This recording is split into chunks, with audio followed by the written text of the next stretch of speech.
السلام عليكم اصدقائي، لاباس عليكم؟ اذا خليونا اليوم نشوفوا واحد الفيديو ما نحبها. لا على اساس انتم ونحن، من نحن ومن انتم. نحن عرب. ما فهمتني الله يسلمك. اول شيء احمد انتم انا معاكم. ايوا دابا تالين هذاك شفناه في ذاك البرنامج بغا يتكلم بالمغربيه ما خلاوش، رفضوه، قمعوه، حقروه وتكلم بالمشرقيه رغما عن انفه.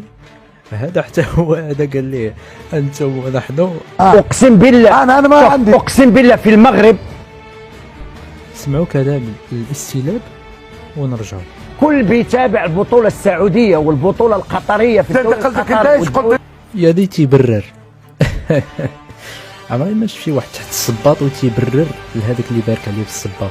انت قلت انتم، انا بفرق بينكم. قبيله كنت قلت لنا انا والزميل التونسي انتم في لا ايوا دابا وقال هذه اخر كاس ديال كاس الكراغيله، اخر كاس غيكون هو هذا، لان شفنا هذاك في الاستوديو هادو عاوتاني وباقي يلاه بدات البطوله باذن الله. باذن الله غادي نشوفوا كثر باش تبان هاد النزعه المشرقيه العنصريه. لا باللهجات، بس باللهجات يعني باللهجات.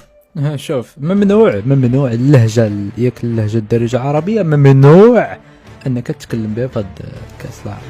شوف يعني هسه مثلا الكابتن يقول له يا ولدي، احنا بالعرب يا ولدي يعني شنو ممكن انك تختلف يعني فرق. مهزله ديال هاد المستلبين وهاد المنبطحين وهاد المذلولين وهادو اللي في الداخل ديالو تيشعر بالخزي والعار والذل وما قادرش يعبر عليه.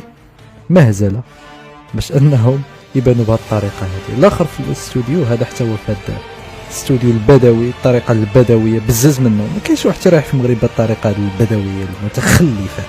يقول لي مره اخرى شوف. ما يسكتش غيبقى يهين فيه. شوف حاضر حقوا له حلقي هذول.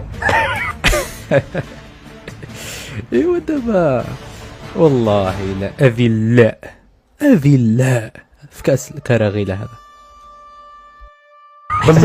عندهم وطنيه يا اخي. انت مشهور في المغرب في المجلس.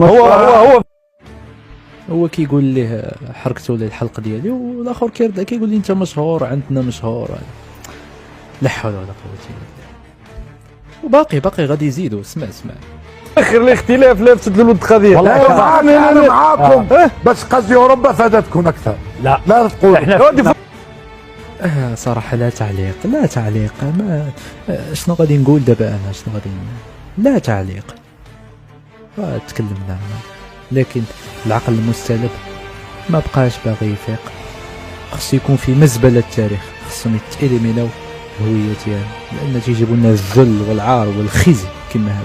مستلب تونسي تا هو. شوف احنا الناس نشتغل على انا فتنا في الدوري الفرنسي. ما في واحد فرنسي. مين بيشتغل في الدوري الفرنسي؟ لاعبين توانسه جزائريين ومغاربه. المنتخب الفرنسي كله المشارك اخيرا 8 لاعبين من افريقيا. مدرب اللياقه في تونس. ورساله اوضح لهاد الناس، علاش كتبغيو تدافعوا على ريوسكم في هاد المواقف بالافريقيه ديالكم وبالامازيغيه ديالكم وبالابعاد؟ دافع بالعروبه ديالك ضد هاد العرب، دافع بالعروبه ديالك. ما تبقاش تقول لي كل منتخب الفرنسي عربي. دافع بالعروبه، ما تبقاش تدافع. ما فهمتش كيتلصقوا فينا هذا بهادو فاش كيطيحوا في هاد المواقف. وهو في الاول قال نحن عرب، ودابا كتقول لي كتواجهوا بالافريقيه ديالك ولا واجهوا بالعروبه ديالك.